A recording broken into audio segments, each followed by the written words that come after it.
Today, Carl and Nick preview the Broncos Week 2 matchup as the Dallas Cowboys travel to Denver to go against America's real team, the Denver Broncos. We are also joined by special guest, Voch Lombardi.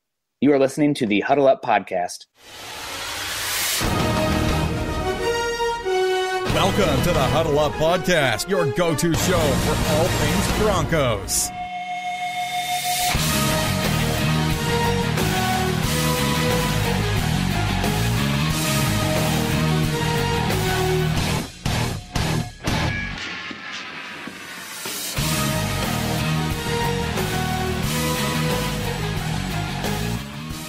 Once again, Broncos country, it is time to huddle up. I am Carl Dumler, and with me, as always, we have Nick Kendall. And we are very, very excited to bring back a special guest, a football analyst, and, of course, well, a Cowboys fan.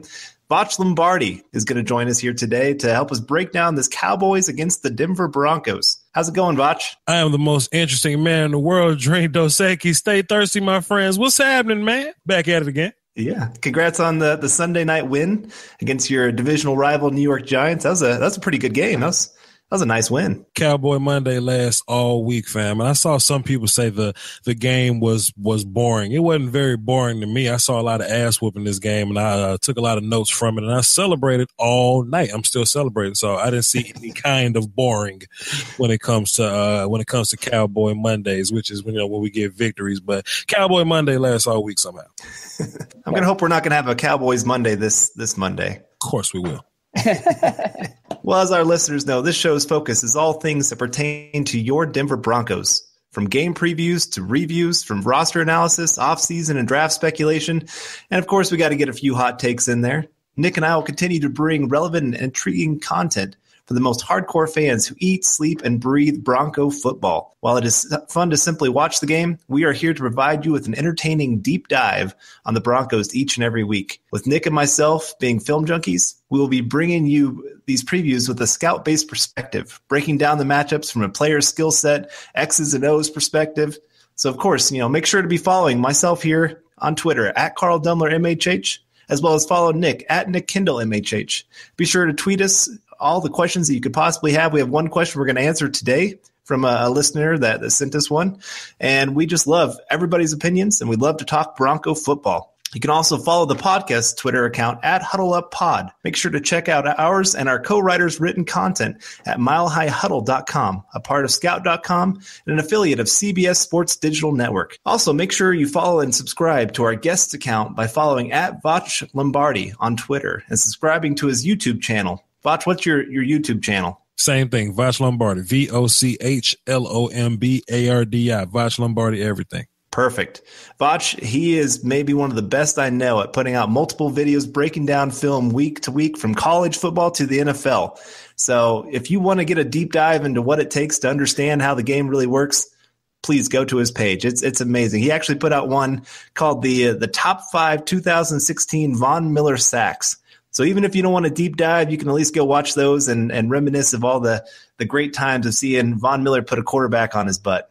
We love it. So, Voch, keep putting out the great stuff. We love it, and we appreciate you coming on the show with us. Salute. We know you listeners are as football and Bronco crazy as we are, so please make sure to click and subscribe to our iTunes as well as our Stitcher account. Don't forget to share us on Facebook and Twitter. We wouldn't be here today without you listeners, so please take the time to rate and subscribe to let your voices be heard on how you enjoy the show. Now, remember, for the past 2 weeks, we here at Huddle Up Podcast have been running a contest. The best rating or review on iTunes and Stitcher will receive a complimentary milehighhuddle.com VIP premium membership. The winner will get access to all of our film reviews and more in-depth articles, as well as our access to our members-only message boards. Even if it's not a glowing review, we're looking for the best, most creative. We'll announce it later this month. Now, before we really dive into this episode, I want to tell our listeners that our episode today is being brought to you by MyBookie.net. MyBookie.net is all about the excitement of making accurate sports predictions on your favorite teams without having to risk any funds. It's totally recreational, and there are all kinds of prizes. Today's climate, the fantasy industries have made watching football a lot more interesting. So go to MyBookie.net and compete for great prizes totally free. Like I said earlier, we had a fan question come in from Angela on Facebook, and she asked the question, And we'll start with this before we really get into the deep dive of the game ahead. She asked this. She said, would like to see you cover this topic. Broncos publish depth chart, but O-line subs upon concussion, etc., don't flow with chart. What does that mean, if anything? Now, to kind of cue you in here, Voch, this last game, guy that came over from the Cowboys, Ronald Leary, got a concussion. And on the depth chart, his backup is Billy Turner. But the Broncos, instead of putting in Billy Turner, put in Connor McGovern. And obviously for some that wasn't his true backup. Why in the world would Connor McGovern come in?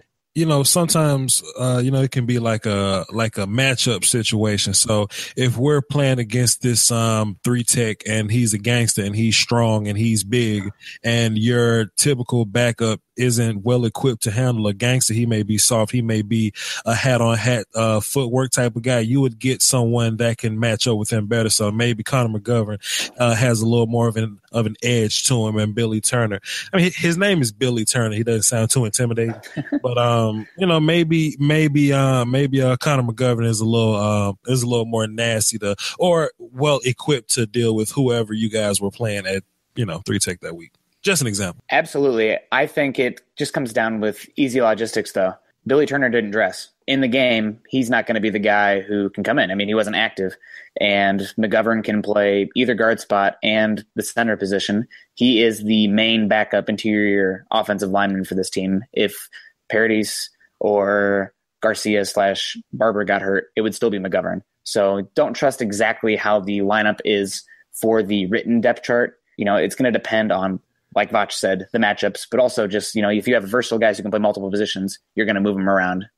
Like if you ran into someone at the, grocery store or whatever, you called them a big stupid doo-doo head and they didn't like it. I'm going to get my brother to beat you up. And I say, what's your brother's name? They say Billy Turner. Not afraid of that guy. Go get him. Go get Billy. Connor McGovern, though, is just it's a lot of syllables in there. Connor McGovern, So it sounds like McGregor, Conor McGregor. There you go. Lies sound like McGregor. See, so maybe there's some intimidation in there.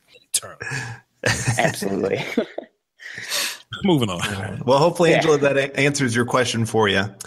All right, let's really dive into this game because that's what we brought you here for, Voch. Since you're a Cowboys fan, you know the Cowboys probably better than anybody I know, and this has been an interesting matchup. In the past, Broncos lead the series 7-5 all time. They've won the last 5 games. And I hate to bring up bad history here for you, Voch, but I don't know if you remember the last time we played back in 2013. We had the 51-48 shootout. And I would say maybe the best rushing touchdown I've ever seen of Peyton Manning doing the naked bootleg, running it into the end zone. I mean, it looked like the camera guy had put it in slow motion with Peyton Manning trying to run for a touchdown, but I loved it. One of my favorite plays of the time that Peyton Manning was here. Sometimes when you bring a knife to a gunfight, nobody expects it, and you may get a lucky shot. Peyton Manning definitely got a lucky shot there. We didn't expect him to run for the naked bootleg. Hey, Peyton Manning, he doesn't run touchdowns. He's not fast. He's going to throw it or hand it off to somebody. And we got caught slipping there. It definitely wasn't Tony Romo's fault because whenever you put 40 some odd points on anybody, you should be able to come away with the win. But Peyton Manning was in the last year of his prime. I think it wasn't even his prime, but the last year of his greatness, and it's hard to beat that dude. So that was his 55 touchdown season. He was just a man possessed that year. I don't know. It was pretty crazy to watch. It was a lot of fun for sure. But we had a lot of games that kind of went that way of shootouts like that. And if you love defense, the Broncos were not a team you liked that year. That's for sure. Yeah, absolutely. And to bring it up as well on that naked bootleg, the guy he juked out of his jockstrap, DeMarcus Ware. It was DeMarcus Ware lined up on that side. So future teammate and co-Super Bowl champion. There you go. Okay, we're not going to talk about the Cowboys just losing football. We'll talk about how good they played last week for sure. Yeah, that's why y'all brought me here. Let's get to the good stuff here because we have some key matchups of the game, and right off the bat, we're going to start off with the strength of Dallas, the Dallas offensive line, and oh my goodness, every team in the NFL should be jealous of what they have there. I mean, it's an embarrassment of riches. Their fourth offensive lineman might be our best offensive lineman for the Broncos. It's crazy. But I guess, Voch, what can you tell us about this group that maybe we don't even know? A lot of people want to look at our weakest link, quote unquote, Chaz Green, the left guard.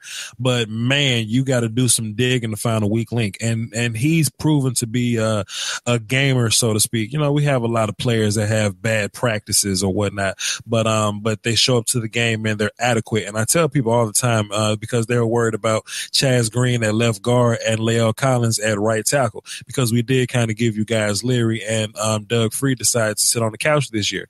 Well, Lael, all he had to do was be better than Doug Free, which wasn't too much. But people say, oh, what are you going to do about the left guard spot? Well, as long as Chaz Green isn't the worst left guard in the league, we'll be fine, because at the end of the day, he's playing between Tyron Smith and Travis Frederick. So they can elevate his game. And, you know, he showed some chops. He showed that he can play. And it's going to be something interesting to see on passing downs. And I do mean passing downs. We'll get into that a little bit. To see Lael Collins versus Von Miller. I know Von Miller is going to play over on the right side, the offensive right, defensive left. We've seen in preseason that Lael can, you know, he can put hands on, Khalil Mack, and that's a pretty good challenge if you want to, you know, that's Khalil Mack, man. And he had a pretty damn good game against JPP last week. So, You know, we're probably going to get deeper into the Lael Collins versus everybody else conversation. You know, whenever y'all ready, let me know, because I'm ready to talk about this. Yeah. I got stuff. Well, first, I want to talk about Tyron Smith, who's arguably the best tackle in all of football. It's up there between him and Trent Williams, in my opinion. I think Tyron Smith is a better athlete.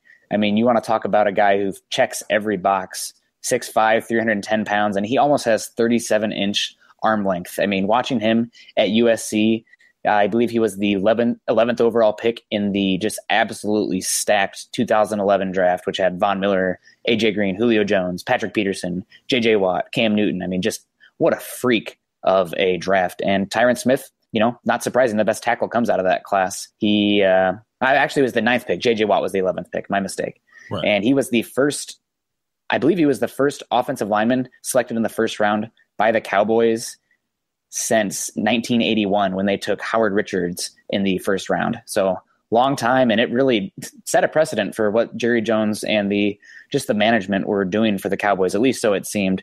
Last year, he surrendered just 12 total pressures, ran block as well as anybody. I mean, he's as freakish as it gets in terms of the tackle position, and I am absolutely jealous. Well, you know, think about the Cowboys and how they zone block. Yes, they can pull trees out of the ground and wrestle bears and overpower people, but they're very athletic. So when you see us on outside zone blocks, inside zone blocks, screens, whenever guys have to pull around and make plays in open space, that's when we really shock people. Lael Collins is one of the best offensive linemen in open space. You may see him, pick on, Bobby Wagner. He has highlight films on Twitter if you just search Lael Collins. So Cowboys in space is just as dangerous as Cowboys in trenches as far as the offensive line goes. So great tidbit there. Would you say they're a better run blocking or pass blocking offensive line? Definitely run blocking. We look good pass blocking because we've always had quarterbacks that can maneuver or work ourselves out of trouble. But when it comes to, they're these D linemen, these big trash can full of dirt type D linemen, the ones that don't move very well, but they're heavy as hell. Travis Frederick can dig those guys out by himself. Zach Martin can get those guys out of there by himself. If you look at Tyron Smith just with no pads, like most offensive linemen have a little fat on them. They're kind of chubby, but you can still see that they're like big or whatever. Like Tyron Smith is built like an action figure, right? Like he's all muscle and strength. And, they dig guys out of there. Lael Collins was praised about how big, strong, and nasty he was in the run game. And, Chaz Green is a product of the other four being so great, but he's cool too. I would definitely say run blocking, and it helps because we're a run first team and Ezekiel Elliott is so physical. Now I may end up being Segway Jones right here, but I think that's how we're going to end up blocking better in the passing game, because Von Miller is one of the best to do it pass rushing wise. And you guys, shot him a video out earlier. Salute to that. But as far as like speed, agility, hands, technique ass whoop. Von Miller can pass rush like nobody else right now. And I think the best way to combat that is to go after him in the run game.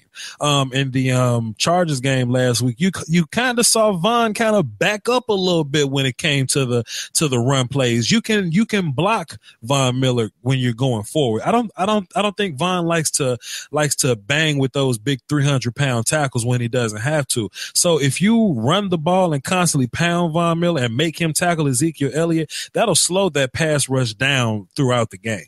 Von is a freak when it comes to the pass rush, obviously. Probably there's nobody like him in terms of his get off and his speed. But if you're going to beat him, run right at him. Don't run away from him because he can chase that guy down from behind, but run at him. That's at least how I would plan it as well. And also, double team when you can. I mean, when you have such complementary, these guys don't get enough credit in terms of how good the Dallas blocking game is, but Jason Witten is as good as any blocking tight end in the league. And Ezekiel Elliott, I mean, I remember him at Ohio State. He was probably the best run or pass blocking halfback I had ever scouted, just because he would literally just pop guys. You'd see a defensive tackle get through and Elliott would stand him up. So you're going to have to bring it if you're going to bring Dak down. Forget about his athleticism. I mean, it could be Peyton Manning back there, and you're still going to have to work to get to him. So it's definitely going to be hard. I mean, we touched on him a little bit, but Zach Martin, top 3 at his position. Personally, I'm going to take Marshall Yanda because I'm a biased Hawkeye fan, so I'm going to shout that out whenever I can. Yeah. But I mean, Martin is amazing. There's no doubt about it. He could play tackle if they wanted him to. I mean, he does have that sub 33-inch arms, which scouts do go crazy about, but he could play tackle. And he's just so efficient and smart with his technique. I mean, I hardly ever see him take a false step. He did struggle a little bit this week in terms of Dalvin Tomlinson did a good job. Not struggle, but Tomlinson did a good job plugging in the middle there for the New York Giants defensive line, but Martin's amazing. And Pro Football Focus has center Travis Fredrickson as the best offensive lineman on that offensive line. I disagree. I'll take Tyron Smith, but I'm biased to tackles. But they have him as the 9th best overall in the country. And first round center, I mean, he's lived up to the hype. A lot of people criticize Jerry Jones for going center round 1, but if you got that guy leading the offensive line and as a cohesive unit, I mean, that makes a world of difference. And I don't think anybody in the front office, on the team, or the fan base regrets taking a center in the first round. Tyron Smith as a pass blocker, and I guess I could shed a little light on what PFF was talking about. Tyron as a pass blocker, like he's as solid as is going to get pass blocking wise. One of the best to ever do it. You're right. He's one of those, once I have my hands on you, you're dead as fried chicken type guys. Right. And, but there can be sometimes like some defensive ends can hand fight with Tyron and catch him slipping, and Tyron doesn't recover very well. That's one trait that you look at as an offensive lineman when you're evaluating them. How do they recover? Because across the board, just in the league, college football, whatever level of football, defensive linemen are just better than offensive linemen. It's hard to find a good offensive lineman. So you can beat an offensive lineman, but do they have the ability to recover? And Travis Frederick is one of the best recovering offensive linemen I've ever seen. Like, you can beat Travis Frederick at the point of attack, but he knows how to stick his feet in the ground, anchor, pop his feet, recover it, get back strong again, and next thing you know, he's whooping you. So that may be why Travis is ranked higher than Tyron from Pro Football Focus or whatnot, because across the board, it's just difficult to beat the dude. And you mentioned on earlier, La'el Collins, right tackle, really just an interesting situation for him coming out of the draft. He was supposed to be a pretty high first-round pick, mid-round or a middle first-round pick, and there was an incident where a former partner of his was shot and killed in her apartment about a week before the draft. And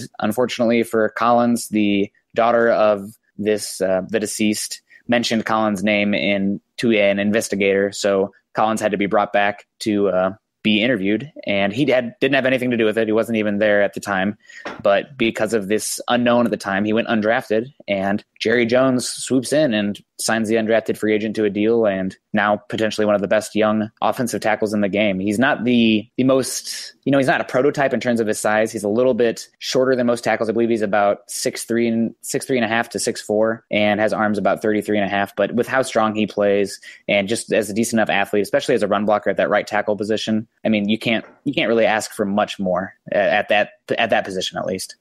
Yeah, man, Leal, he's technically disgusting to watch. Like as an offensive lineman, former offensive lineman coach, as an evaluator, his technique is ridiculous. I hate to look at it. Benny Hill music, right? But he's so naturally strong. He's so naturally athletic. Once he gets those big hams that he call hands on you, right? Like once he grabs you, it's over with. But it's going to be ugly. He's going to get his hands to the outside a little bit. He doesn't give you a great punch. He's working on his kick slide. It's a little better, but that still looked a bit funny, but he loves to wrestle. And if he can get his hands on the inside, you're gone. That's it. But he just has to get to the inside. And I think Leal at right tackle is a work in progress. Not only are you transitioning from guard, but you're transitioning from the left side. So now he has to get on a right-handed stance to the outside, right? If you're the left guard, you're responsible for, okay, my right foot to Travis Frederick, then my left foot to Tyron Smith. Now he's responsible for my left foot to Zach Martin and my right foot all the way to the damn sideline. So it's a lot more ground that he has to be accountable for, the entire C gap. But he's slowly getting better at it. And he got a hell of a test this year. Just guys that he has to run into. We just played JPP, guys like Von Miller. Justin Houston's going to be over there. They got some guys in, Seattle that can give him problems. Von Miller led on the year. Joey Bosa. He got some challenge.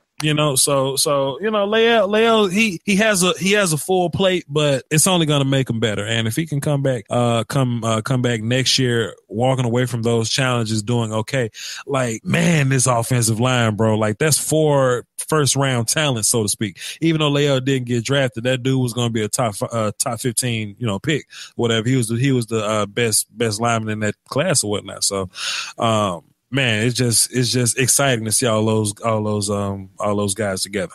It's kind of like the Voltron robot, Gosh. Yeah, I know pretty much every single team wanted Leal Collins as an undrafted guy. It's pretty much like you got an extra first round pick when you get a guy like that. Are they giving him much help this year? Or are they just kind of saying, we're throwing you in the deep end, let you sink or swim?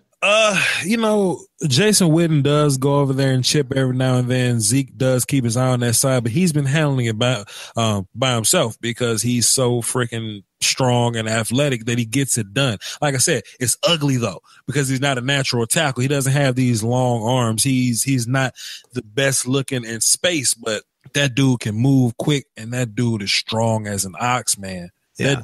That dude can whoop a bear with a stick. Like he's that type of guy and he's nasty. And if you put him out there, you may get him to start with, but like I said, he can recover. Leal can recover too because he's so powerful. You can't overpower that dude. So they're going to leave him out there. We're going to see what happens. And it also helps that Prescott gets rid of the ball, quickly. He doesn't like to hold on and take too many downfield throws. Like he takes them when he has to, but for the most part, Prescott does a lot of surgery back there. So he get rid of the ball quick. So there's ways to help Leal. You can scheme him. You can throw chips in there, Zeke's back there. There's a lot of ways, to help him out.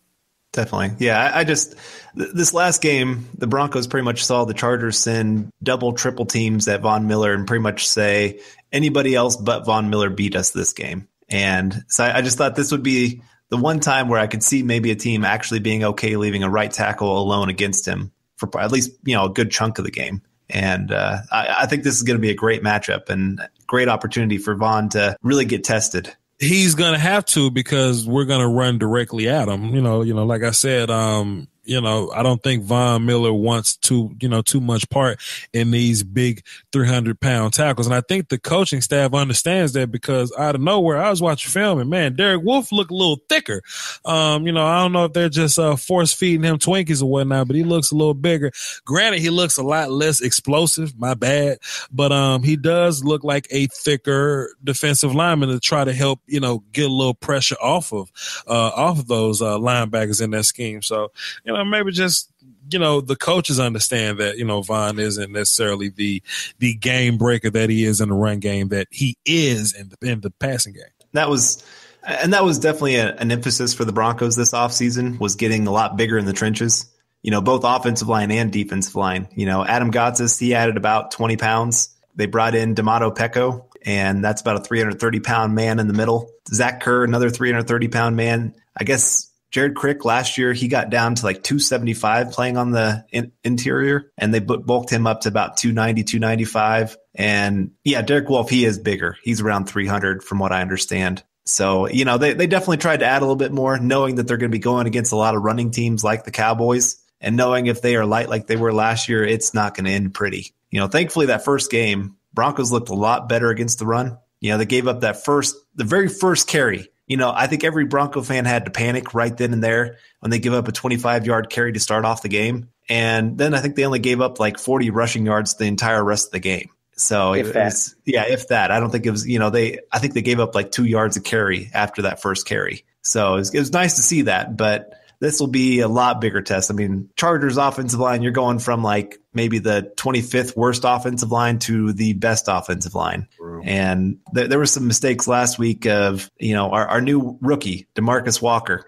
He got caught inside big time and thankfully only gave up a 10-yard play. You know, Cowboys will make him pay even more. And, you know, if the Broncos are going to win this game, they have to step up even more than they did last week for sure. Yeah, and to be absolutely fair to Wolf, he was slipping all throughout the game, changed his cleats multiple times, and he is coming off a pretty serious ankle sprain. So hopefully that added weight won't zap him of his explosiveness too much. But that's something to watch going forward for sure, because I definitely, watching him, wasn't as impressed with him. I actually thought that Adam Gotsis was the most impressive defensive lineman that we had in the game against the Chargers. Yes, that's the Australian. Yeah, he's coming off second year off the ACL injury, and he was, according to Pro Football Focus, our second highest graded player on the entire team, just behind Von Miller. When did we let Australians start to play football, man? I don't get it. They love it over there, man. It's my brother-in-law went and played a big football tournament over there. He was picked out of high school as a tight end, and man, they love their American football. Huh. The more you know. Yeah, you don't want to insult those Aussie listeners, man. They're crazy. But yeah, no, I think this will be obviously, if the Broncos can stop the run, that's going to be the question mark of any team that goes against Dallas this year. But I'm also curious to see how they handle those edges. I mean, like you mentioned, Dallas is probably the best there is at running that zone stretch right now. And it's not only the zone stretch, but once that zone stretch is working, you got a very mobile, intelligent quarterback in Dak Prescott running those bootlegs where he can deliver some dimes on the run. I mean, as somebody who grew up watching John Elway, it makes my heart happy seeing somebody still running that zone stretch and that bootleg action off of it. So Broncos are going to have to bring it on the edge, not only in the interior, but on the edge as well, because Elliott has the vision where if you did what DeMarcus Walker did last week and crash inside, he will pop it outside and he will be gone. That's a good thing about Elliott, man. He can run over you, he can run faster than you, and he has the vision to not be where you are. So it's a lot of ways to try to attack this dude, man. But it's just so special to see him play with those 5 offensive linemen. It's just fun to watch because the New York Giants, you know, their front 7, their front 4, that's about as good as it's going to get, man. That's like those front 4 guys run stopping. Like that's top tier, high quality H2O Bobby Boucher voice. You know what I mean? Yeah. And I think we handled that pretty well, you know, 104 or so yards right there. So everything else is pretty much we just can't beat ourselves. Just don't shoot ourselves in the foot. Just show up and take care of business.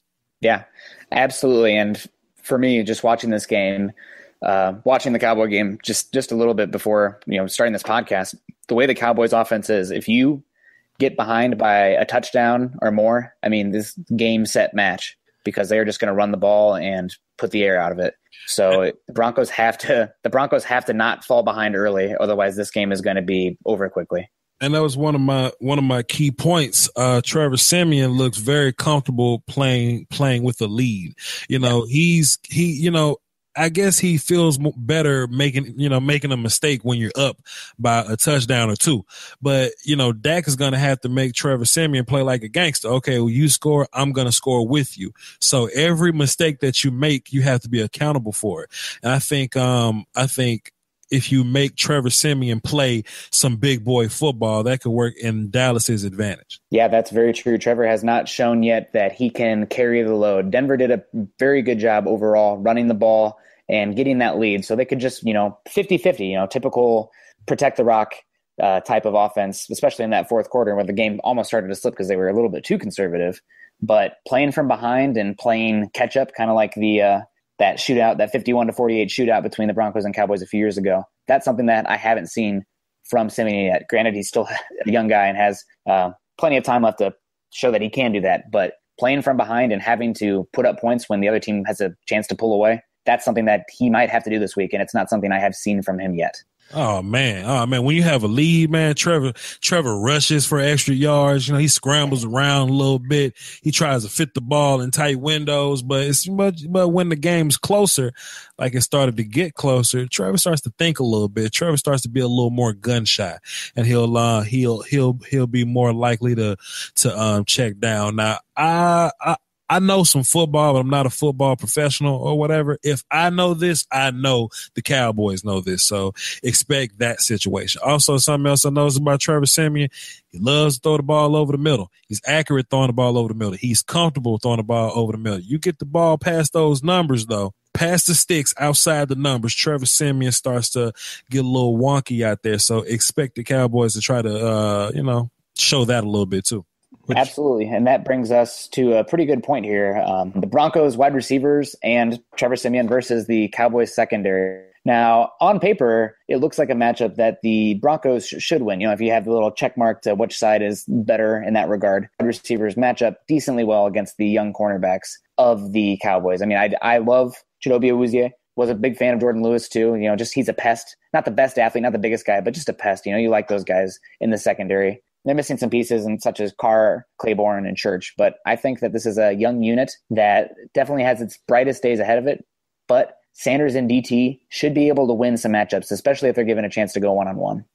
I totally agree. But the big stat to look for with the Cowboys in the past couple years is points against. We don't give up a lot of touchdowns. We don't give up a lot of big plays. We will bend our ass off, but when we get to the red zone, we just turn into a different type of defense. Rod Marinelli, he's a level 80 wizard. He has all max stats and magic. He just takes these guys and these no-name guys and put them together, and he somehow makes this formidable defense. Well, his formula is he mixes it up nice. He doesn't put his guys in bad situations, and we clog and cover. We'll play back. We'll let you make your little completions. We're not going to give up big plays, but when we get to the red zone, if we're playing cover 3 or 4 and there's 80 or so yards, that's a lot of room to work with. But when we start to play that zone in the red zone is inside the 20 and there's not a lot of space to throw, then we're good at breaking on passes. We're good at being aggressive in that way. We're good at coming up to tackle. So when we have a rookie like Chidobe Awuzie, well, how is he going to cover Emmanuel Sanders? Well, he's not really going to cover Emmanuel Sanders. He's going to cover that space, and when Emmanuel makes the catch, he's going to come up and tackle him. And Chidobe is a maniac, and he's built like a warrior. So, he's not a small dude. He's going to come up and tackle the hell out of people. So I expect those guys to get completions. They're going to get yards, but when it comes to points, I expect your kicker to be really busy this week. And I think he just got paid recently, so he's going to earn his money this week. Well, that's good for my fantasy teams, but I want us in the end zone as much as possible. That was something that the Broncos offense struggled with mightily last year. They just stalled out in the red zone. It's a symptom of Gary Kubiak and Rick Dennison, it seems, because everywhere they went, the team could move the ball between the 20s, but once it got in the red zone, it just died. But that's something that last week the Broncos were awesome in the red zone. I mean, they were a challenge away from going 4 for 4 with touchdowns in the red zone. Jamal Charles, I believe, broke the plane on that back carry that he had that he didn't challenge. I should have, looking back. But that's definitely going to be a matchup going forward. I am really curious, though, what you think about Skandrick and Carroll as the 1 and 2 corners. Will those be the main 2 guys lining up over Demaryius Thomas and Sanders, or will we see more of the rookies out there? They're not. It's politics why we mentioned Nolan Carroll amongst the first guys, whatever. Nolan Carroll is actually he's in our second unit of corners. Our main primary corner is a cat that was a rookie last year, 5th round pick from Purdue, Anthony Brown. When Morris Claiborne got hurt, let me just say this. Let me just click my pen, put it down, slam it, and say this. When people say, oh, what are the Cowboys going to do in the secondary? Well, they lost Morris Claiborne. They lost Brandon Carr. Well, for the past 6 years when we had Morris Claiborne, Claiborne and Brandon Carr, you were trying to get rid of them. Now all of a sudden, when we don't have them anymore, they're these irreplaceable players. Oh no, y'all got rid of J.J. Wilcox. What are you gonna do? Shut up.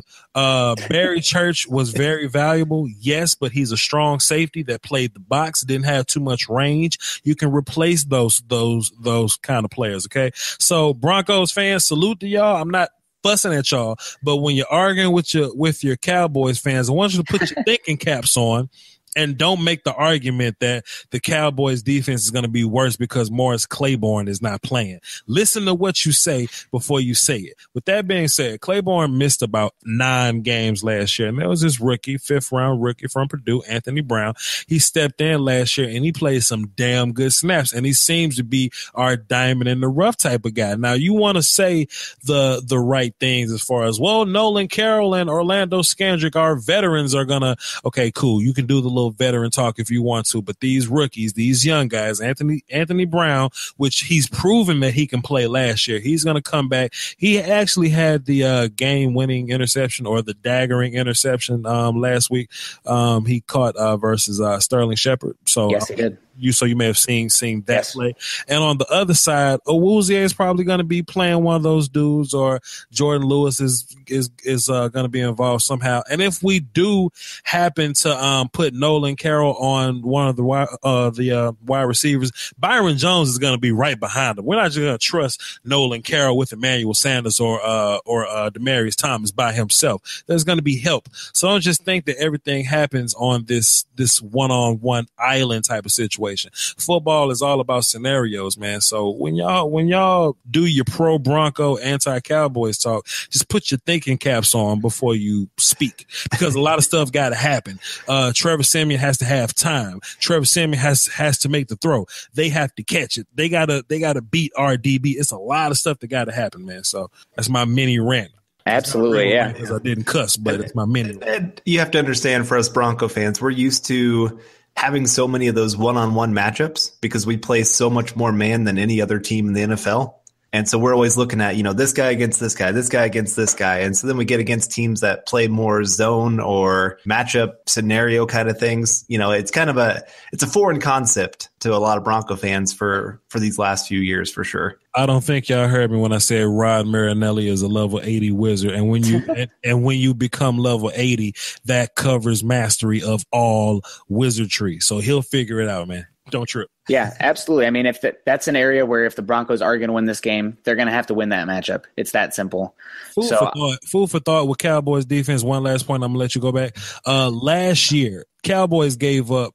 There were no 100-yard receivers versus the Cowboys defense last year. And there was one 100-yard rusher, and that was Le'Veon Bell. Just to give you a little idea of how Rod Marinelli's wizardry works. And don't sleep on Sean Lee and Jalen Smith. Oh, my God. Are we going to talk about those guys? Oh, absolutely. Oh, yeah. Absolutely. Okay, go ahead. Yeah, absolutely. I watched the game, and that was honestly my biggest takeaway. Well, one of my biggest takeaways. But before we get to that, we still have a lot to get to, but we want to once again thank our sponsor, MyBookie.net. MyBookie is all about the fun and excitement of making accurate predictions on your favorite teams without having to risk any of your hard-earned cash. Site members can make picks against real spreads, lines, and totals for major sports leagues and associations, as well as college sports, and compete for great prizes courtesy of MyBookie. MyBookie.net is the greatest, most professional, and best of all, totally free, 100% recreational sports prediction service you can find on the web. Instead of the typical head-to-head challenges and handicapping contest, MyBookie.net goes beyond the basics and offers members a true betting platform that will make users feel like they were in a real betting site. MyBookie.net is completely free. That allows you to make daily predictions and bets and win real prizes at no cost. MyBookie is not a gambling or a play-for-money site. It's a free wagering website built for millions of sports fans to provide them with a platform to participate in picking games, predicting scores, and compete for free prizes without risking any money. Just like the Office Pick'em contest in fantasy football, MyBookie brings a deeper enjoyment and excitement to watching our favorite teams by increasing the stakes. It is fun, and for no cost, you get to make predictions and qualify for prizes. Again, the service is absolutely free for all users. And we say thank you once again to MyBookie.net for sponsoring the Huddle Up podcast. All right, well, easy transition there for me, which I absolutely was excited to talk about, was Sean Lee and Jalen Smith. The Broncos offensive line versus the Cowboys front seven. And My gosh. Sean Lee, when that guy is healthy, he is a top 5, top 3 off-ball linebacker. There's no doubt about it. He is sneakily athletic. People don't put him up there with the freak athletes at linebacker position, but he moves as well as any linebacker off the ball, and I hardly ever see him take a false step. I mean, whether it be coming down, crashing between the tackles, chasing down a guy outside the tackles, or covering a guy in zone. I mean, I saw him, I think he had 2 pass breakups, and those were some pretty challenging pass breakups in the game against the Giants. So I got nothing but love for Sean Lee. And Jalen Smith, I mean, what a story. You feel horrible for the guy, tore his multiple ligaments. Was it the MCL and the ACL? ACL, I believe it was. ACL, nerve damage, drop foot, all that. All of it, yeah, absolutely. Just worst case scenario in the bowl game in 2016 against the Ohio State Buckeyes, against Ezekiel Elliott, where he went off against the Buckeyes after Smith went down. And some people thought he'd never play again. He was having issues lifting up his foot and just everything. And what a great first game for Jalen Smith. He was all around, especially in the run defense. I mean, he came up, he was making a lot of tackles. I believe he had 7 tackles. And just great filling the gaps and very smart. I mean, you can see that he is a very heady player, a good film analysis type. So Broncos run game, they're going to have some issues against those 2 off-ball linebackers. And I do want to say I'm very sorry about it, the Anthony Hitchens injury, because anytime a Hawkeye goes down, I weep a little bit. Well, that'll be the Cowboys' wet dream, man. And, Anthony Hitchens is so versatile that I think his best position is will linebacker, but Sean Lee's got to play will, so we put him at Mike. And he plays well there, but Jalen kind of got to play Mike, so we ended up putting him at Sam. And he was damn good at Sam for a little bit. But he laid down with the injury, but we'll have him back in 7 or so weeks. So if we can get those 3 guys towards the end of the season, playoff type of situation, oh man, look out for us. As far as the D line goes, we're not a bunch of big name superstar guys, but we got guys that work hard. We got guys that get up the field, and we have guys that fit Rod Marinelli and what the hell he wants. Like, I'm so excited about what this linebacking core can do. I'm excited about what Malik Collins, our 3 tech, can do. Stephen Paella, he's a Chicago Bear, but Rod Marinelli knows everything there is to know about Stephen Paella. So he played valuable minutes for us, and DeMarcus Lawrence got 2 sacks last week, and he's finally healthy. So, and he's gotten bigger too, because NFL strength and conditioning is real. So I mean, we don't have anybody that you would know. We don't have a Von Miller, but if Von Miller can get 16 sacks and we got like 5 guys that get 16 sacks, it's the same thing, right? Yeah, I mean, it all adds up eventually. I was extremely impressed with DeMarcus Lawrence's play. I mean, what is he now, 6'3", 270? And not only did he have those 2 sacks last week, but he had a couple of plays where he literally decleated that poor right tackle for the Giants and came up and made the tackle on the running back, whether it be a running play or a screen play. And I don't know if you watched the Broncos game last week in preparation for this, but our right tackle struggled immensely. Menelik Watson, he allowed 6 pressures, including 4 sacks, according to Pro Football Focus, and a team as a whole gave up 5 sacks. So just not a great game for Menelik Watson, and watching DeMarcus Lawrence just destroy that right tackle for the Giants really sent a shiver down my spine, because that's the area where if you're going to have a game-changing defensive play, a strip sack kind of thing, I think it's going to come with DeMarcus Lawrence lined up against the right tackle, Menelik Watson. Funny story on Lawrence's first sack. It was just Malik whooped the right guard so bad that he whooped the right tackle as well, and DeMarcus Lawrence just kind of ran free. Hilarious. Yeah. Collins, correct, from Nebraska? Yes, sir, from Nebraska. Yeah, good player. Yeah, the Broncos' offensive line, though, overall looks improved.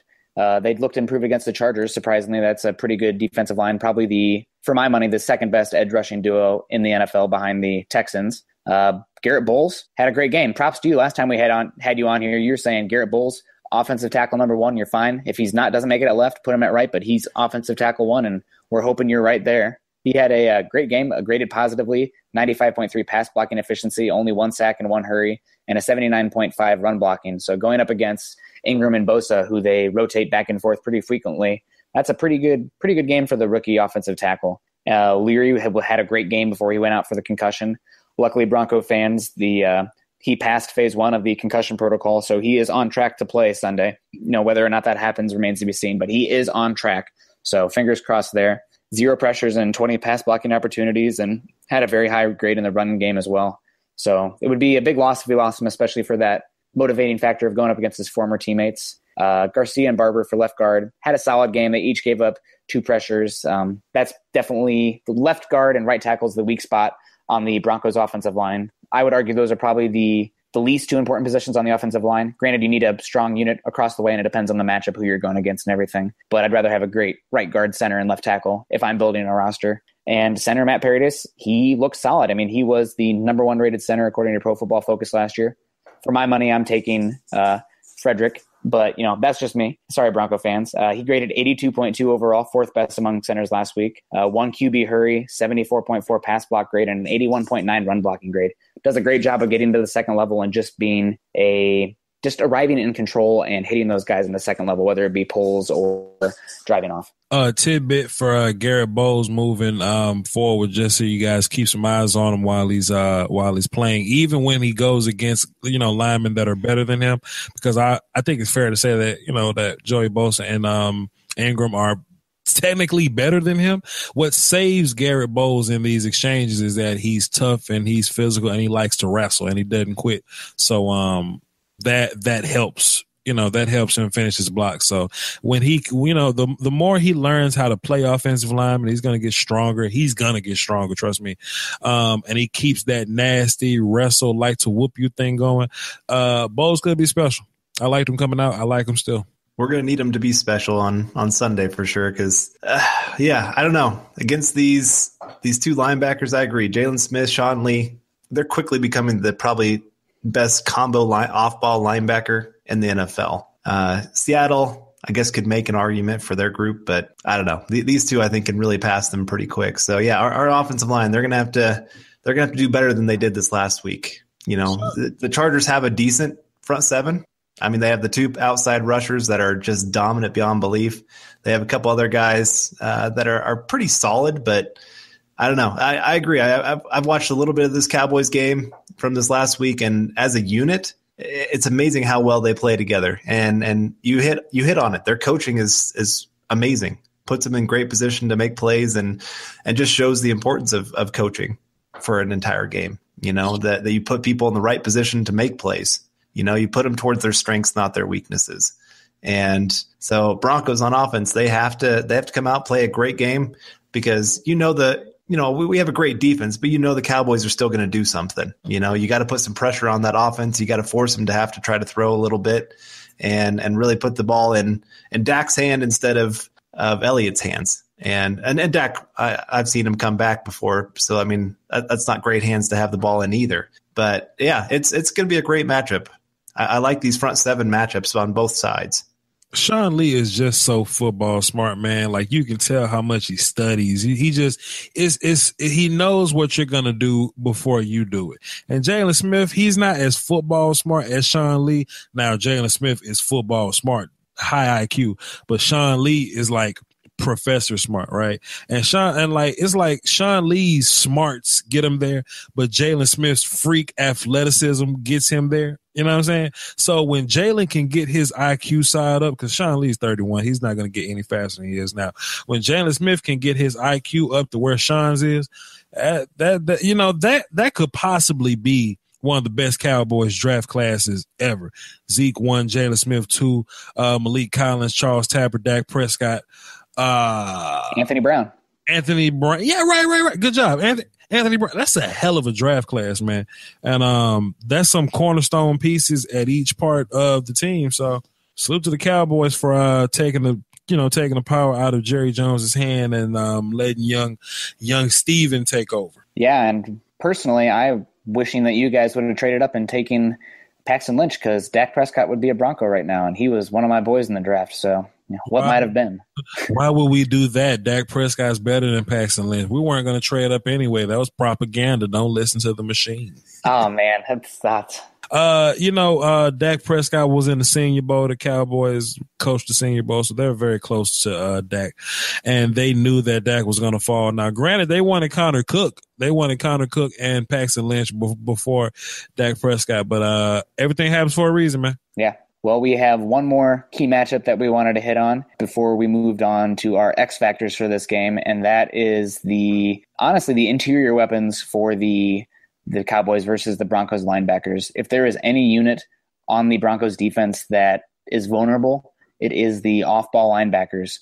Brandon Marshall is still a top 10, top 15 level off-ball linebacker in the NFL, but he hasn't looked the same since Danny Trevathan left him. His counterpart left for the Bears 2 off seasons ago now. And Todd Davis, while he is solid in the run game, he is exposed pretty frequently in the pass game. He can pick the wrong gap, and he's just not athletic enough to correct for that mistake if he guesses wrong or he reads it wrong. And especially, again, in pass coverage, he leaves a lot to be desired. One of the Broncos, I believe it was the only first half touchdown last week, came in Todd Davis in coverage against the Chargers running back Melvin Gordon. So if there is a way to attack this Broncos defense without, besides obviously running the ball, granted the running defense looks better this year, but if there's a way still to beat this team from what I've seen in preseason and in the first week, it is isolating these linebackers in coverage against tight ends and running backs, because they just are not to the same level as they were in that 2015 defense. And it's just a little bit weaker in that regard. You're not going to want to test the cornerbacks as much. They are a good unit. Obviously Dez is a great player. He's still going to get his, but if I am attacking this Broncos defense through the air, it's going to be isolating those linebackers. Let's see how thorough you were with your film study. Make me proud. Remember last week, the Cowboys played against the Giants. The Giants linebackers aren't that great neither. The Cowboys went empty a lot, and Zeke lined up at one of those slot guys. And we had Whitten over there at the Y. We kind of displaced him a little bit, but he was out there at the Y. Beasley at the slot. Terrence or Bryce was outside, and Dez Bryant was at the other outside. And what that does is it opens up the box. Not only does it isolate the one-on-one matchups, but it opens up the box. So one or two things are going to happen. We're either going to have Cole Beasley, Jason Witten, Ryan Switzer, or Zeke Elliott on one of your linebackers playing mismatches or whatever. But once those guys spread out, the box is 5-on-5. You see what I'm saying? So when you have Dak can run. And that can run, right? And I'll take that offensive lineman, that offensive line versus any 5 guys you can put together with Dak Prescott running the football. So expect to see a lot of empty from the Cowboys offense. They're gonna try to feed Beasley. They're gonna try to throw the ball to Zeke. Witten's gonna eat a little bit, and Dak is gonna run out of the empty formation. Did you see that last week? Yes, I did, and that was something that I was concerned about immediately due to that. And also seeing Elliott lined up as a wide receiver, I don't really remember him doing that so much at Ohio State. He's not the Le'Veon level, David Johnson level, in terms of running out and being a wide receiver. I think he can be. They just haven't really used him that way yet. He is, savvy enough as an athlete, especially with that balance and agility, where he has the traits to be a good receiving back, especially one of those hybrids that could honestly play wide receiver. And that's something that I think if I was attacking this Broncos defense, I would have, when you're not running the ball, obviously, I would have Elliott in motion and get that isolated matchup one-on-one in the slot. And if you get Elliott in the ball with the ball in space against one of these linebackers, it's good night. He could go 80 yards easy. Absolutely. Good job. Yeah, thank you. And I got to touch on Jason Witten as well. Future Hall of Famer. Congrats on him last week becoming the Dallas all-time leader in receiving yards. That's a attribute to his longevity, man. He has been great from the start.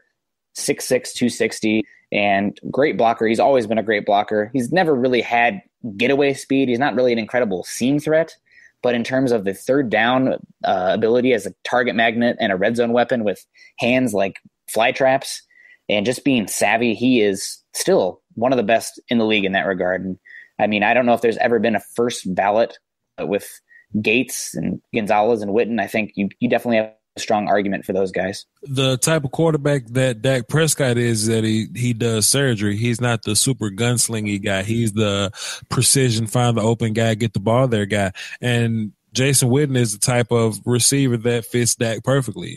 Jason isn't the yak threat he used to be, but you don't see Jason Witten, you never see Jason Witten drop passes. And that's the important part. Like, Dak can get the ball to Witten in traffic, and Witten can secure the catch for 3 or 4 yards. Now, he won't get anywhere, and Witten knows that these days. Like, he'll catch the ball and just hang on or fall down or something like that.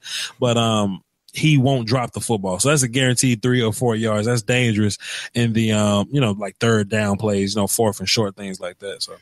Well, that will cover our main matchups that I've written down. Do you have any particular matchups you are interested in? We didn't really talk too much about Dak versus the Broncos secondary or Dez versus the Broncos corners. Those corners are going to have to tackle. There's no way around it. They're going to have to deal with Zeke. It just is what it is. If you want to be a successful defense against the Dallas Cowboys, everybody got to come tackle.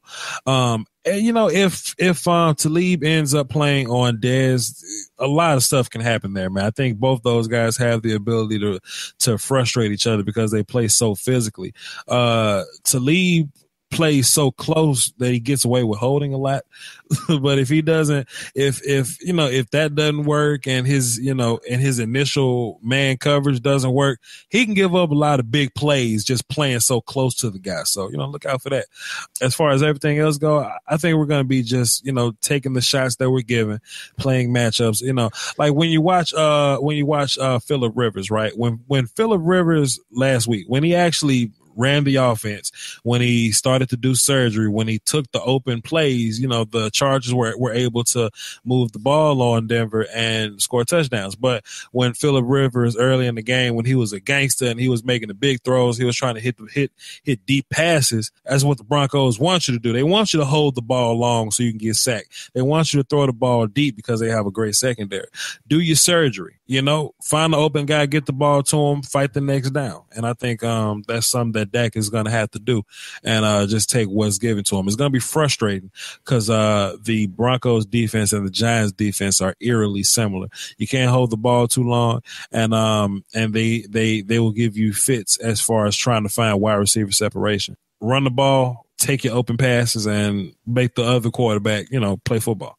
Yeah, one thing I did notice about Dak when I was doing the just one game sample size, but he did have a tendency, I think there was 2 or 3 passes where he just missed high. Is that something that has been a problem with him last year? Because there was that slant where Dez beat Jenkins on the inside. There's no doubt about it. He beat him on the goal line and Dak threw it high. And there was another one, I believe it was to Beasley, and he just overthrew it and almost was an interception. Is that something that's been a theme, just a little bit of overthrowing in time to time, lofting a little bit too much? Dak's policy is I would rather overthrow it than throw it to the defense.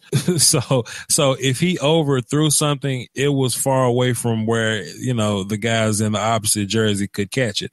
And yes, he kind of overthrew Dez, but you don't want to underthrow Dez and the DB have a chance to go get it, so that will happen. And he's human. Some passes will get away from him. That just is what it is. That's going to happen for the most part. And then look, man, that's a good defense.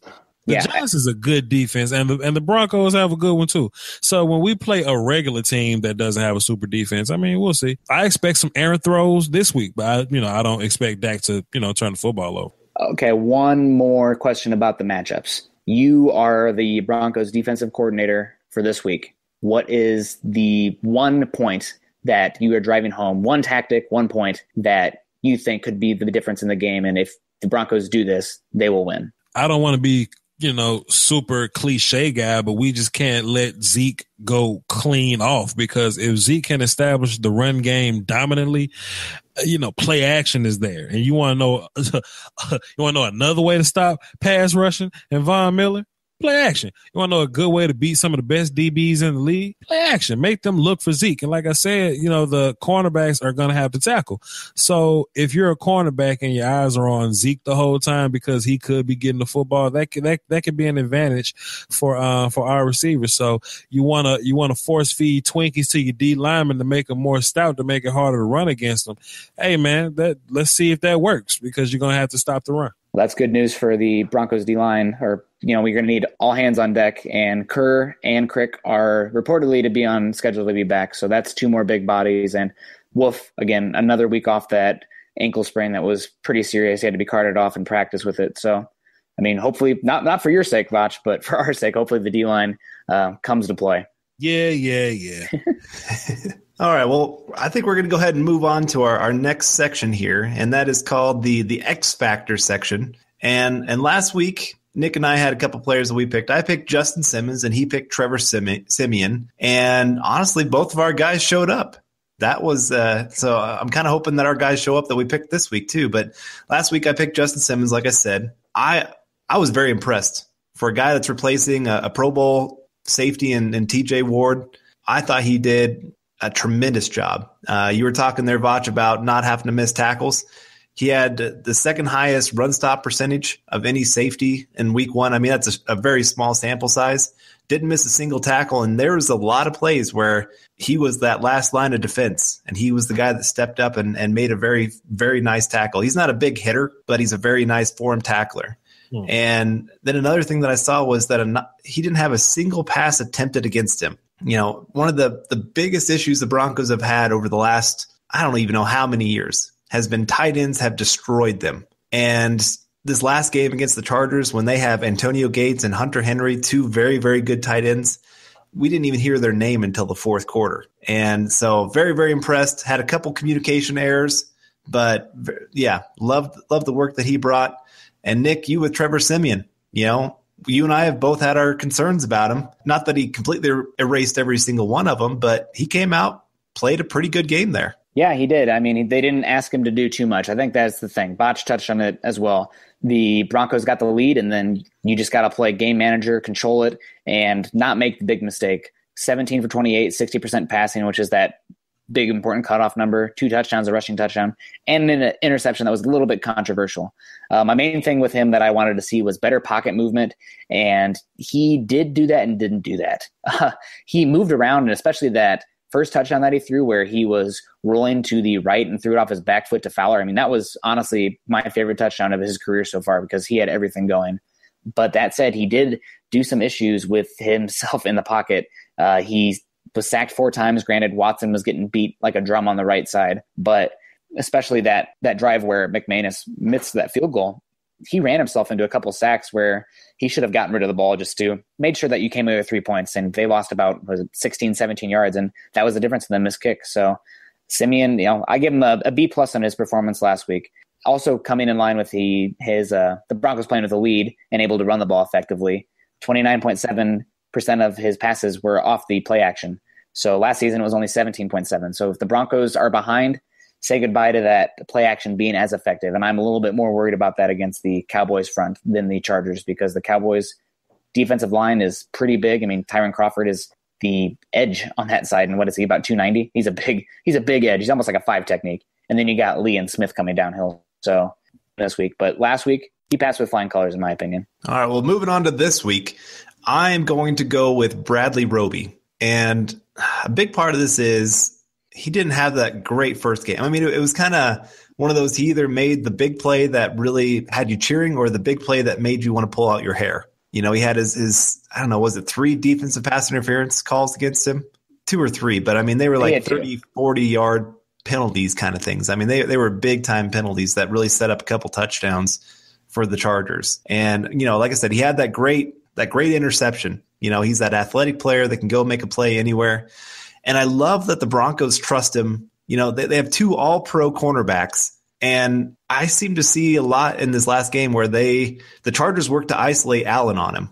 And the Broncos didn't seem to really be scared of that. You know, they trust Roby to go against the top wide receiver on an opposing team. And, of course, we got this week, Dez Bryant, very, very good wide receiver. You know, top 10 when he's healthy. And my guess is the Cowboys will work to isolate Dez on Roby. And so he has to have that big game because you know that Dak, he's going to look for Dez.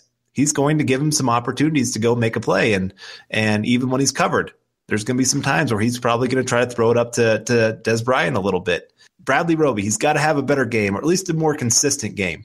You know, like I said, he had some great plays. His one pass breakup, it was a perfect throw in football. I mean, it doesn't get much better than that of you know, Bradley Roby kind of playing that trail position, and he just throws his hand up as soon as he sees the wide receiver's hands go up and just happens to knock the ball away. I mean, that was a great play, very heads-up play. And that's the quality that we just need to see play in, play out. That's the difference between Bradley Roby and Aqib Talib. You know, Aqib Talib, he shows up play in, play out to be an all-pro cornerback. Bradley Roby shows that about 75% of the time. So I just want to see that more consistency because he's that guy that I think could be a real star in the making. And he just has that potential. And I just want to see it actually come to fruition. Yeah, absolutely. He is one of those cornerbacks where you're either cheering, standing up, or you're yelling at the TV. It's boom or bust, it seems like, and he's going to have to clean that up if he's going to earn top dollar. He's coming up on that fifth-year option. I would be shocked if the Broncos didn't keep that fifth-year option on him, but then he's going to hit the market, and we'll be interested to see if what the Broncos do. Are they going to pay 3 cornerbacks that much money? I'm not sure, so that'll be interesting, but he's going to have to play better to earn as much money as he can. For me, my X factor is none other than Adam Gotsis.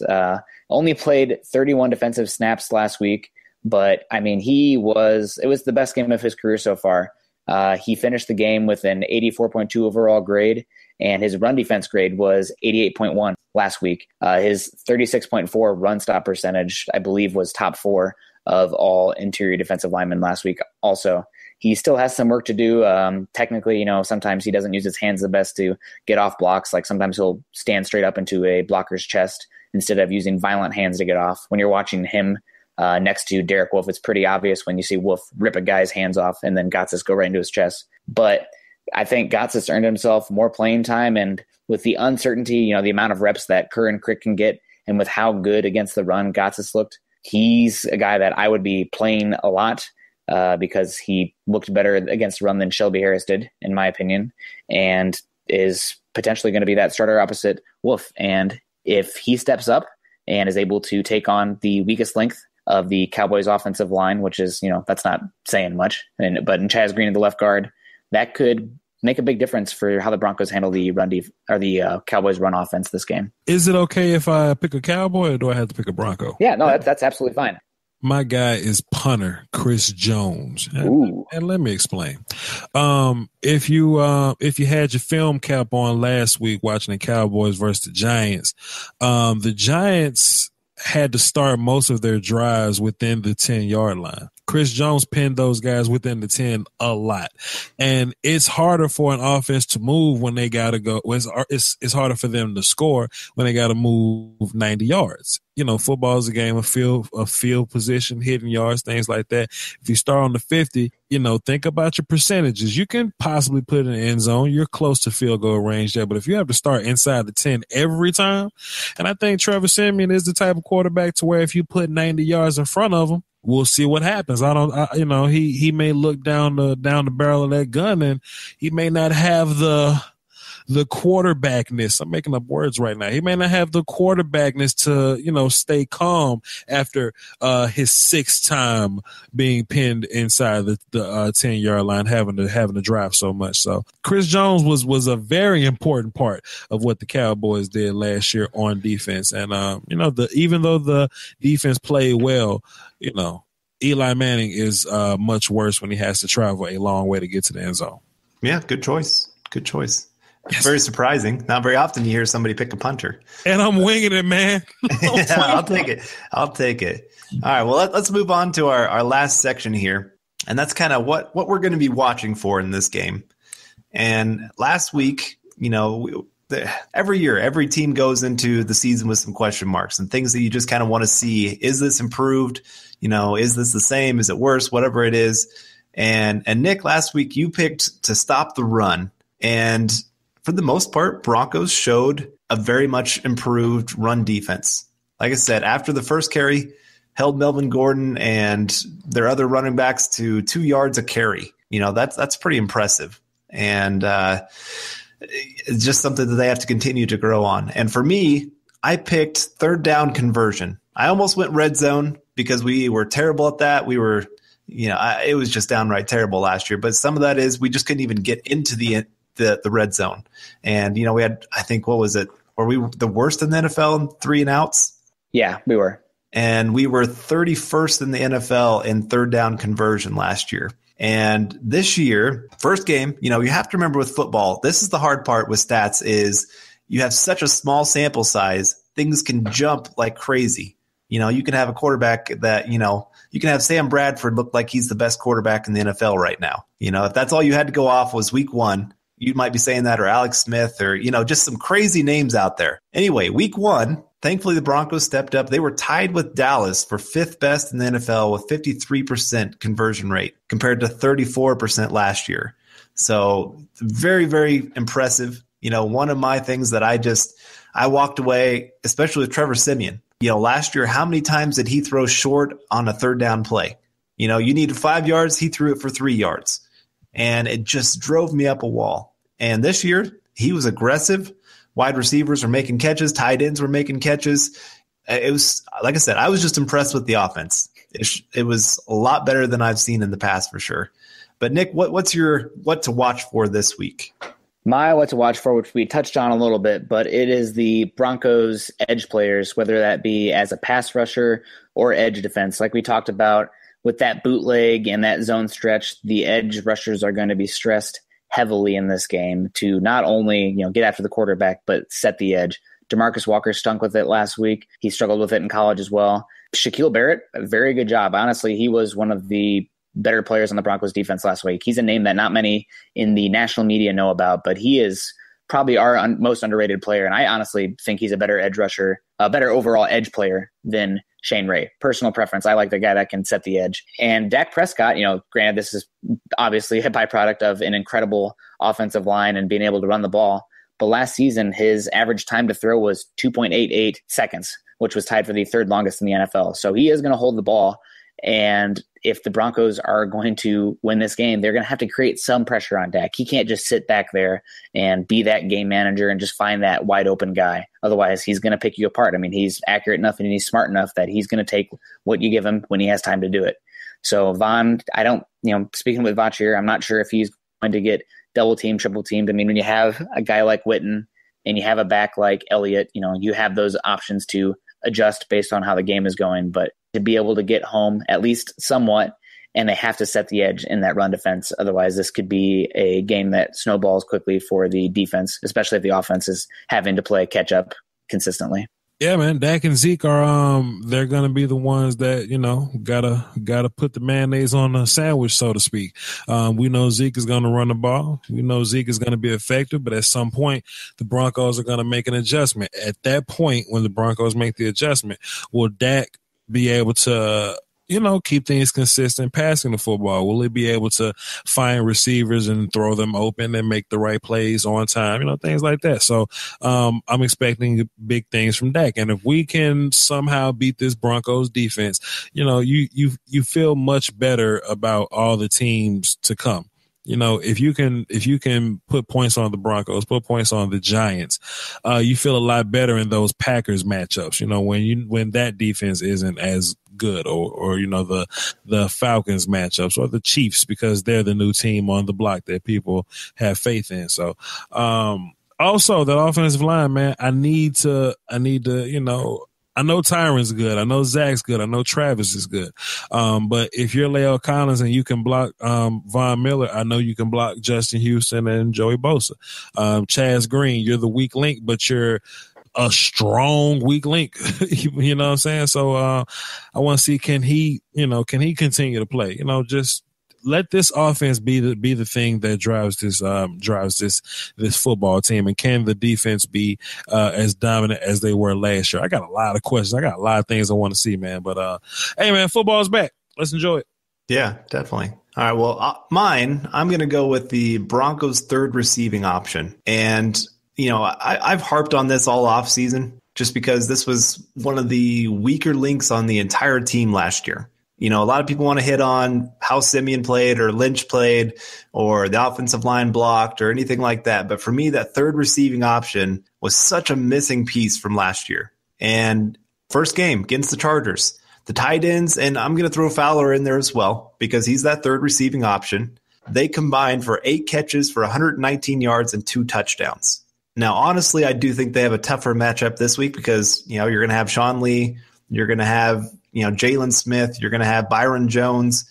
Some of those guys are going to be the ones in coverage. So if the Broncos can win that third receiving option, if they can go out there and have I don't expect them to have that kind of game every time of 8 catches, 119 yards, 2 touchdowns from that group. But if they can go out there and have 8 catches, 80, 90 yards, somewhere in there, and maybe 1 touchdown, I like our chances a lot more.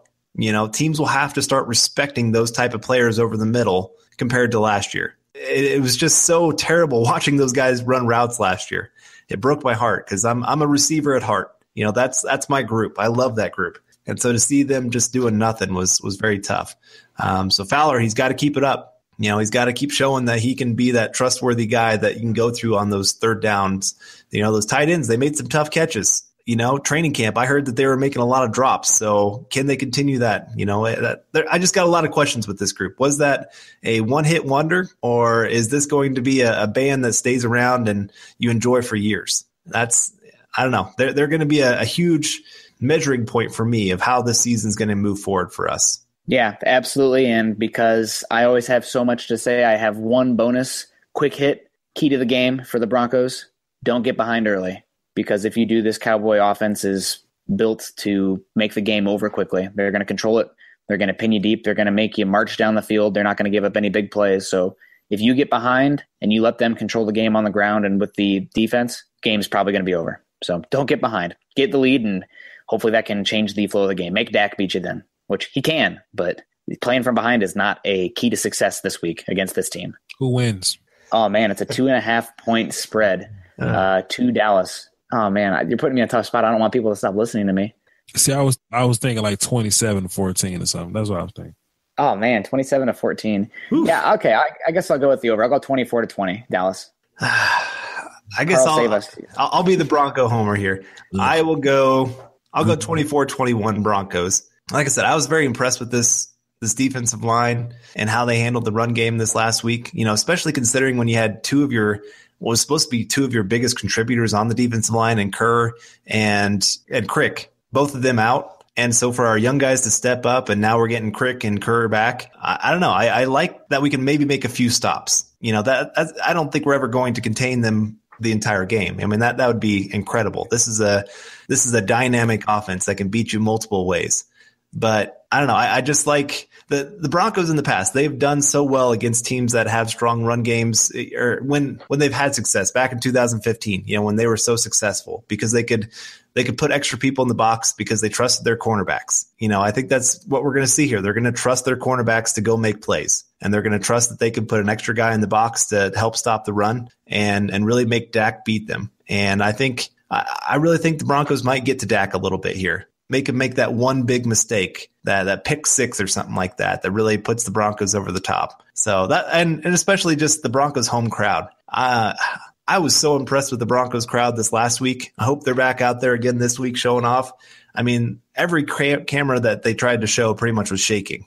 It was impressive, that Broncos crowd out there. So I think that noise could maybe get to him a little bit. Maybe give Von Miller that little bit of an edge to beat Lalo Collins around the edge, maybe a strip fumble or something like that. I don't know, just some kind of big play by the defense. It's just going to happen. I don't know. I have that feeling. Hey, that's what happened in the Super Bowl. That's true. And it was great. So I think they'll have a lot of energy and be ready to play, because it's going to be, anytime Dallas plays, it's one of the most watched games of the year. I think if you took the top 16 watched games minus playoffs, I'm guessing it's every single Dallas game. So this is a big game, and I think especially for Von Miller, he's a Texas at heart. He's a Texan at heart. So I think he wants to show off for his Texas people. Good luck.